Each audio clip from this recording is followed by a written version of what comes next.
Hello यार, अब हम लोग जेईई मेंस के क्वेश्चंस में ट्रिक्स लगाना देखेंगे। तो ये फर्स्ट वाला क्वेश्चन देखते हैं बिना टाइम वेस्ट किए। अब ये वाला क्वेश्चन है एडियाबेटिक प्रोसेस का अपने को पूछा है। अब मान लो तुम में से कई बच्चे होंगे जिन्होंने कहा होगा कि यार मैंने तो थर्मोडायनेमिक्स पढ़ी नहीं, मुझे तो ये वाला क्वेश्चन करना ही नहीं चाहिए, अगला क्वेश्चन देखता हूँ क्या पता कुछ हो जाए। अब ऐसे कुछ हो जाए तुम्हारे आएंगे 60 70 80 90 100 इस रेंज में मार्क्स।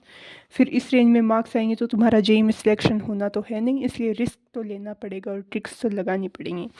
तो इस वाले क्वेश्चन में देखो तो ये दो ऑप्शन दे रखे हैं। इसमें एक में तो मोलर हीट कैपेसिटी है ना वो ज़ीरो दे रखी है, एक में इनफाइनाइट दे रखी है। तो यानी कि इन दोनों में ये दोनों ऑप्शन ऑप्शन है ना एक दूसरे के अपोजिट है, तो इन दोनों में से कोई एक करेक्ट होने के चांसेस है ना वो सबसे ज़्यादा हैं।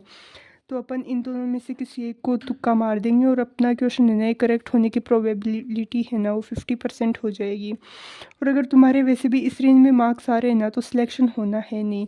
अगर तुम लोग तुक्के वगैरह लगाओगे तो क्या पता तुम्हारे 150 180 इस रेंज में मार्क्स पहुंच जाएं और तुम्हारा जेईई में सिलेक्शन हो जाए। और जिसके इस रेंज में आ रहे हैं ना वो भी अगर तुक्के वगैरह लगाएगा, ट्रिक्स लगाएगा, जैसे कि मैं बता रही हूँ रिस्क को मैनेज करते हुए, जो कि मैंने पूरे कोर्स में भी बताया है। तो अगर उस तरीके से तुम लोग ट्रिक्स लगाओगे ना तो तुम्हारे इससे भी बढ़ेंगे ही मार्क्स, कम नहीं होंगे। अब सेकंड वाला क्वेश्चन देखते हैं। इस क्वेश्चन में अपने को X Y Z X plus Y plus Z constant दे रखा है, तो एक्स से है ना वो कितना एंगल होगा उसका ये अपने को पूछा है। तो अपन मान लेते हैं क्या होगा, आई कैप प्लस जे कैप प्लस के कैप।